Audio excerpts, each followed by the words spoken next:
Hello hi ನಮಸ್ಕಾರ, welcome to food media. ನಾನು ಶರತ್ ಕುಮಾರ್. ಸ್ನೇಹಿತರೆ, ತುಂಬ ಜನ ಬರ್ತ್ಡೇನ ಸೆಲೆಬ್ರೇಷನ್ ಮಾಡ್ತೀರಿ. ಈ ಬರ್ತ್ಡೇಗೆ ಕೇಕನ್ನು ತರ್ತೀವಿ. ಈ ಕೇಕಲ್ಲಿ ಮೇಲ್ಗಡೆ ಒಂದು ಚೆರಿನಿಟ್ಟಿರ್ತಾರೆ. ಅದರಲ್ಲೂ ನಾವು ಸಣ್ಣರಿರುವಾಗ ಈ ಚೆರಿಗೋಸ್ಕರ ತುಂಬ ಕಿತ್ತಾಡ್ತಾ ಇದ್ವಿ.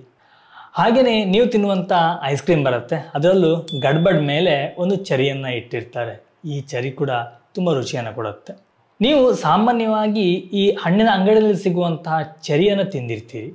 ಆದರೆ ಈ ಚೆರಿಗೂ ಕೇಕ್ ಮೇಲೆ ಅಥವಾ ಐಸ್ ಕ್ರೀಮ್ ಮೇಲಿರುವಂತಹ ಚೆರಿಗೂ ಬಹಳಷ್ಟು ಡಿಫ್ರೆನ್ಸ್ ಇರುತ್ತೆ. ನೀವು ಯಾವತ್ತಾದರೂ ಯಾಕೆ ಅಂತ ಯೋಚನೆ ಮಾಡಿದ್ದೀರಾ? ಅಥವಾ ಒರಿಜಿನಲ್ ಚೆರಿ ಯಾವುದು? ಈ ಹಣ್ಣಿನ ಅಂಗಡಿಯಲ್ಲಿ ಸಿಗುವಂಥ ಚೆರಿನ ಅಥವಾ ಐಸ್ ಕ್ರೀಮ್ ಮೇಲಿರುವಂತಹ ಚೆರಿನ? ಚೆರಿ ಎರಡೂ ಒಂದೇ. ಆದರೆ ಐಸ್ ಕ್ರೀಮ್ ಅಥವಾ ಕೇಕ್ ಮೇಲಿರುವಂಥ ಚೆರಿಯನ್ನು ಬೇಯಿಸಿ ಅದನ್ನು ಸಕ್ಕರೆ ಪಾಕಕ್ಕೆ ಅದ್ದಿರ್ತಾರೆ. ಹಾಗಾಗಿ ಇದು ಹೆಚ್ಚಿನ ಸಿಹಿಯನ್ನು ಕೊಡುವಂಥದ್ದು. ಆದರೆ ಹಣ್ಣಿನ ಅಂಗಡಿಯಲ್ಲಿ ಸಿಗುವಂಥದ್ದು ನೈಸರ್ಗಿಕವಾಗಿ ಸಿಗುವಂತಹ ಚೆರಿ ಹಣ್ಣು.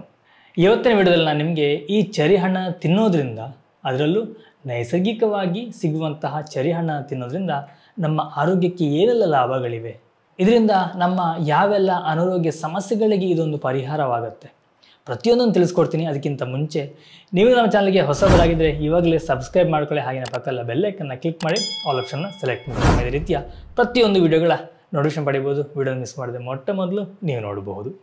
ಸ್ನೇಹಿತರೆ, ಇವತ್ತಿನ ವಿಷಯ ಚೆರಿ ಹಣ್ಣು. ಈ ಚೆರಿ ಒಂದು ಸಿಹಿ ಮತ್ತು ಹುಳಿಯ ರುಚಿಯನ್ನು ಹೊಂದಿರುವಂತಹ ಒಂದು ಹಣ್ಣಾಗಿದೆ. ಇದರ ಬೆಲೆ ಕೂಡ ಹಾಗೆ ತುಂಬ ಅತ್ಯಧಿಕವಾಗಿರುತ್ತೆ. ಸುಮಾರು 1 kg ಹಣ್ಣಿನ ಬೆಲೆ 1,000 ರೂಪಾಯಿ. ಈ 1,000 ರೂಪಾಯಿ ನಾವು ಕೊಟ್ಟು ಈ ಚೆರಿ ಹಣ್ಣನ್ನು ತಿನ್ನಬೇಕಾ? ಇದರಿಂದ ನಮ್ಮ ಆರೋಗ್ಯಕ್ಕೆ ಅನುಕೂಲತೆಗಳು ಇದೆಯಾ? ಖಂಡಿತವಾಗಲೂ ಕೆಲವೊಂದು ಅನುಕೂಲತೆಗಳಿವೆ. ಈ ಚೆರಿ ಹಣ್ಣಿನಲ್ಲಿ ಸಮೃದ್ಧವಾದಂತಹ ಆ್ಯಂಟಿ ಆಕ್ಸಿಡೆಂಟ್ ಅಂಶವನ್ನು ಹೊಂದಿದೆ. ಜೊತೆಗೆ ಇದರಲ್ಲಿರುವಂತಹ ಮೆಲೋಟಿನ್ ಅನ್ನೋ ಒಂದು ಅಂಶ ನಮ್ಮ ನಿದ್ರೆ ಸಮಸ್ಯೆಗೆ ಪರಿಹಾರವನ್ನು ಒದಗಿಸುತ್ತೆ. ಆರೋಗ್ಯ ತಜ್ಞರ ಪ್ರಕಾರ ಈ ಚೆರಿ ಹಣ್ಣು ಸಕ್ಕರೆ ಕಾಯಿಲೆ ಅಥವಾ ಡಯಾಬಿಟಿಸ್ ಇರುವಂಥವರಿಗೆ ಒಂದು ಅತ್ಯುತ್ತಮವಾದಂಥ ಹಣ್ಣು ಅಂತ ಹೇಳಲಾಗುತ್ತೆ. ನಿಮ್ಮಲ್ಲಿ ತುಂಬ ಜನ ಚೆರಿ ಹಣ್ಣನ್ನು ನೋಡಿರ್ತೀರಿ, ಅದರ ರುಚಿಯನ್ನು ಸಹ ಸವಿದಿರ್ತೀರಿ. ಆದರೆ ಯಾರು ನೋಡಿರಲ್ವೋ ಅಂಥವರಿಗೋಸ್ಕರ ನಾನು ಚೆರಿ ಹಣ್ಣನ್ನು ತೋರಿಸ್ತಾ ನಿಮಗೆ ಇನ್ನೂ ಹೆಚ್ಚಿನ ಆರೋಗ್ಯ ಲಾಭಗಳನ್ನು ನಾನು ನಿಮಗೆ ತಿಳಿಸ್ತಾ ಹೋಗ್ತೀನಿ. ವಿಡಿಯೋನ ಸ್ಕಿಪ್ ಮಾಡದೆ ಕೊನೆ ತನಕ ಸಂಪೂರ್ಣವಾಗಿ ನೋಡಿ. ಚೆರಿ ಹಣ್ಣು ನೋಡಲು ಬಹಳ ಆಕರ್ಷಕವಾದಂತಹ ಹಣ್ಣು. ಈ ಚಿಕ್ಕ ಹಣ್ಣುಗಳನ್ನು ಪ್ರಪಂಚದಾದ್ಯಂತ ಎಲ್ಲರೂ ಕೂಡ ಸೇವಿಸ್ತಾರೆ. ಈ ಚೆರಿ ಹಣ್ಣಿಂದ ಜಾಮ್ ತಯಾರಿಸಲಾಗುತ್ತೆ. ಹಾಗೆಯೇ ಸಣ್ಣ ಮಕ್ಕಳಿಗೆ ಈ ಚೆರಿ ಹಣ್ಣಂದ್ರೆ ತುಂಬಾನೇ ಇಷ್ಟ ಕೂಡ. ಈ ಹಣ್ಣು ಕೇವಲ ರುಚಿ ನೀಡುವುದಲ್ಲದೆ ನಮ್ಮ ಆರೋಗ್ಯಕ್ಕೆ ಹಲವಾರು ಪ್ರಯೋಜನಗಳನ್ನು ಸಹ ನೀಡುತ್ತೆ.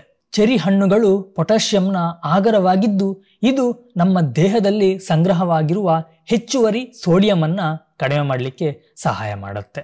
ಇದು ರಕ್ತದೊತ್ತಡದ ಮಟ್ಟವನ್ನು ನಿಯಂತ್ರಿಸುವುದಲ್ಲದೆ ಕೆಟ್ಟ ಕೊಲೆಸ್ಟ್ರಾಲ್ನ ಅಡ್ಡ ಪರಿಣಾಮಗಳಿಂದ ಹೃದಯವನ್ನು ಕಾಪಾಡಿ ಹೃದಯವು ಆರೋಗ್ಯವಾಗಿರಲಿಕ್ಕೆ ಸಹಾಯ ಮಾಡುತ್ತೆ.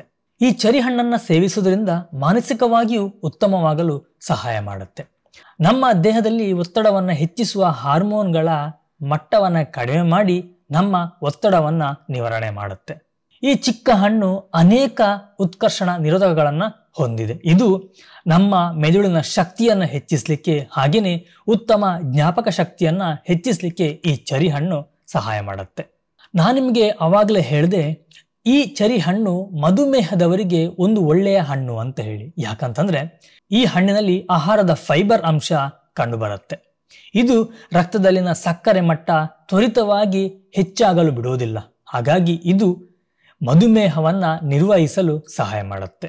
ಕೆಲವೊಂದು ಹಣ್ಣುಗಳನ್ನು ನಾವು ಸೇವನೆ ಮಾಡೋದ್ರಿಂದ ನಮ್ಮ ದೇಹದ ತೂಕ ಇಳಿಕೆ ಆಗುತ್ತೆ. ಹಾಗೆಯೇ ಈ ಸಣ್ಣ ಹಣ್ಣನ್ನು ಕೂಡ ಸೇವನೆ ಮಾಡೋದ್ರಿಂದ ನಮ್ಮ ದೇಹದ ತೂಕ ಇಳಿಸ್ಲಿಕ್ಕೆ ಸಹ ಇದು ಸಹಾಯ ಮಾಡುತ್ತೆ.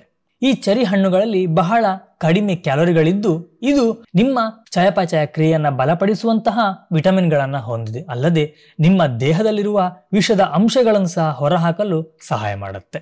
ಯಾವುದೇ ಹಣ್ಣು ಹಂಪಲಾಗಲಿ ನಮ್ಮ ದೇಹಕ್ಕೆ ಒಳ್ಳೆಯದಾಗುತ್ತೆ ಅನ್ನೋದಕ್ಕೋಸ್ಕರವಾಗಿ ನಾವು ಹೆಚ್ಚು ಸೇವನೆ ಮಾಡಬಾರ್ದು. ಒಂದು ವೇಳೆ ಅತಿಯಾಗಿ ಸೇವನೆ ಮಾಡೋದ್ರಿಂದ ಇದರಿಂದ ಬೇರೆ ಬೇರೆ ರೀತಿಯ ಆರೋಗ್ಯ ಸಮಸ್ಯೆಗಳು ಕೂಡ ಕಾಣಿಸಿಕೊಳ್ಳುವಂತಹ ಸಾಧ್ಯತೆಗಳಿವೆ. ಹಾಗಾಗಿ ಹಿತಮಿತವಾಗಿ ಸೇವನೆ ಮಾಡುವುದು ನಮ್ಮ ಆರೋಗ್ಯಕ್ಕೂ ನಮ್ಮ ದೇಹಕ್ಕೂ ಉತ್ತಮವಾಗಿರುತ್ತೆ. ಸ್ನೇಹಿತರೆ, ನೋಡಿದ್ರಲ್ಲ, ಇದಿಷ್ಟು ಈ ಚೆರ್ರಿ ಹಣ್ಣಿನಿಂದ ನಮ್ಮ ಆರೋಗ್ಯಕ್ಕೆ ಆಗುವಂಥ ಅನುಕೂಲಗಳು. ಈ ಚೆರ್ರಿ ಹಣ್ಣು ಬಾಯಿಗೆ ರುಚಿ ಕೊಡೋದ್ರ ಜೊತೆಗೆ ನಮ್ಮ ಆರೋಗ್ಯವನ್ನು ಸುಧಾರಿಸುವಂತಹ ಅತ್ಯುತ್ತಮ ಗುಣಗಳನ್ನು ಹೊಂದಿದೆ. ನೀವು ಇನ್ನೂ ಕೂಡ ಈ ಚೆರ್ರಿ ಹಣ್ಣಿನ ರುಚಿಯನ್ನು ನೋಡಲಿಲ್ಲ ಅಂತಂದರೆ ಒಮ್ಮೆ ನೀವು ಇದರ ರುಚಿಯನ್ನು ನೋಡಬೇಕು. ಬಹಳ ರುಚಿಯನ್ನು ಹೊಂದಿರುತ್ತೆ. ಇದರಲ್ಲಿ ಬೇರೆ ಬೇರೆ ರೀತಿಯ ಚೆರ್ರಿ ಹಣ್ಣುಗಳು ಬರುತ್ತೆ. ಅಂದರೆ ಸ್ವಲ್ಪ ದಪ್ಪವಾಗಿರುವಂಥದ್ದು, ಸಣ್ಣದಾಗಿರುವಂಥದ್ದು. ಈ ಸ್ವಲ್ಪ ಸಣ್ಣದಾಗಿರುವಂಥ ಚೆರ್ರಿ ಹಣ್ಣು ಬಹಳ ಉತ್ತಮ ರುಚಿಯನ್ನು ಹೊಂದಿರುತ್ತೆ. ಹಾಗೆಯೇ ನಿಮ್ಮಲ್ಲಿ ಎಷ್ಟು ಜನ ಗಾರ್ಡನ್ನಲ್ಲಿ ಈ ಚೆರ್ರಿ ಹಣ್ಣಿನ ಗಿಡವನ್ನು ಬೆಳೆಸಿದ್ದೀರಿ, ನೀವು ನೈಸರ್ಗಿಕವಾದಂತಹ ಚೆರ್ರಿ ಹಣ್ಣನ್ನು ತಿಂದಿದ್ದೀರಿ ಅನ್ನೋದನ್ನ ಕಮೆಂಟಲ್ಲಿ ತಿಳಿಸಿ. ಎನಿವೆ ಸ್ನೇಹಿತರೆ, ಇದಿಷ್ಟು ಈ ಚೆರ್ರಿ ಹಣ್ಣಿನ ಸಂಪೂರ್ಣ ಮಾಹಿತಿಯಾಗಿತ್ತು. ಈ ಒಂದು ಮಾಹಿತಿ ನಿಮಗೆ ಇಷ್ಟ ಆಗಿದೆ ಅಂತ ಅಂದ್ಕೊಳ್ತೀನಿ. ಇಷ್ಟ ಇದೆ ಲೈಕ್ ಕೊಡಿ, ಹಾಗೆ ನಿಮ್ಮ ಫ್ರೆಂಡ್ಸ್ ಆ್ಯಂಡ್ ಫ್ಯಾಮಿಲಿ ಜೊತೆ ಶೇರ್ ಮಾಡಿ. ನಾನು ನಿಮಗೆ ಮುಂದಿನ ಒಂದು ವಿಡಿಯೋದಲ್ಲಿ ಸಿಗ್ತೀನಿ, ಒಂದೊಳ್ಳೆ ರೆಸಿಪಿ ಅಥವಾ ಒಂದೊಳ್ಳೆ ಇನ್ಫಾರ್ಮೇಷನ್ ಅಥವಾ ಒಂದು ಒಳ್ಳೆಯ ಗಿಡಮೂಲಿಕೆ ಜೊತೆ. Thank you.